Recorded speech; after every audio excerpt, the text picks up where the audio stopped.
এদিকে মধ্যপ্রাচ্যের অস্থিরতার এই সময়েও দেশে জ্বালানি তেলের দাম বাড়ছে না বলে জানিয়েছেন বিদ্যুৎ ও জ্বালানি বিষয়ক উপদেষ্টা ফজল কবির খান।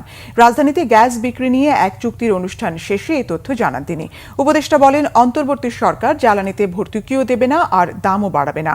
এ সময় তেলের মজুদ ও সরবরাহ নিয়ে ভয়ের কারণ নেই বলে জানান জ্বালানি সচিব। রিপোর্ট রিশা নাসুরার। ইরান ইসরায়েল যুদ্ধ পরিস্থিতির কারণে বিশ্ববাজারে কিছুটা দাম বেড়েছে জ্বালানি তেলের।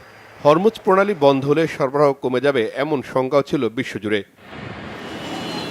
দেশের চাহিদা অনুযায়ী 1.5 মাসের জ্বালানি তেল মজুদ রয়েছে। তাই বর্তমান বিশ্ব পরিস্থিতি যাই হোক না কেন, জ্বালানি তেলের সরবরাহ নিয়ে সমস্যা হবে না।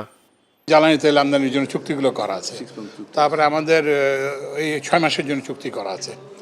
তারপরে হচ্ছে যে আমাদের যে এলএনজি ইম্পোর্টের কতগুলো লং টার্ম কন্ট্রাক্ট আছে, সেগুলো ইন প্লেস আছে। এরপরে আমাদের যে স্পট পারচেজ আছে।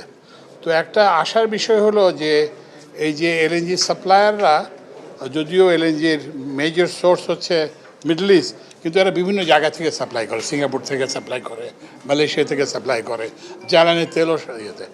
তো ওই জন্য আমরা এই যে ইভেন এই ইয়ের মধ্যেও, যুদ্ধের মধ্যেও কিন্তু একটা বিপিসির একটা জাহাজ আসছে অলরেডি এটা অনেক।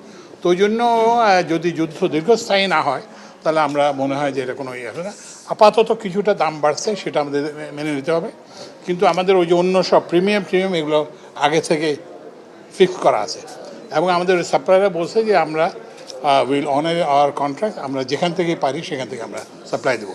আমাদের 45 দিনে মজুদ থাকে, এই মজুদ আমাদের আছে। আমরা একটু সময় নিচ্ছি এই জন্য যে আমরা নেগোসিয়েশনগুলি আবার রিভিউ করছি আসলে কী কারণে যারা আগে আমাদের কাছ থেকে কিছু অফার নিয়েছিল, অ্যাকসেপ্ট করেছিল, কিন্তু তারা পরবর্তীকালে আপনার বিডে অংশগ্রহণ করার পর আমরা বিড দাখিল করিনি। তো তাদের ক্ষেত্রে আমরা তাদের সাথে আলাপ করছি যে তাদের সমস্যাগুলি কী, কেন। এইটার ভিত্তিতে আমরা অলরেডি আমরা কাজ শুরু করেছি। নতুন করে আমরা নেগোসিয়েশন করবো এবং নতুন করে আমাদের কিছু রুলস অ্যান্ড রেগুলেশনগুলি আমরা চেঞ্জ করবো।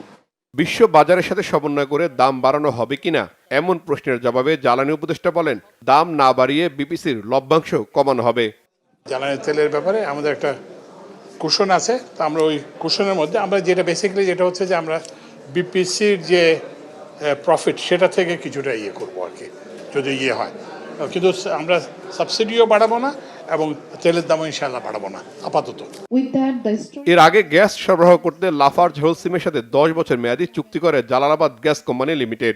অনুষ্ঠানে বক্তারা বলেন, গ্যাস বিক্রিতে আয় বাড়ার পাশাপাশি বিদেশি বিনিয়োগকারী নতুন বিনিয়োগে আগ্রহ দেখাবেন।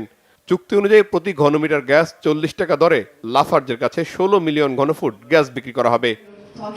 রিশান নাসরুল্লাহ, বাংলা ভিশন, ঢাকা।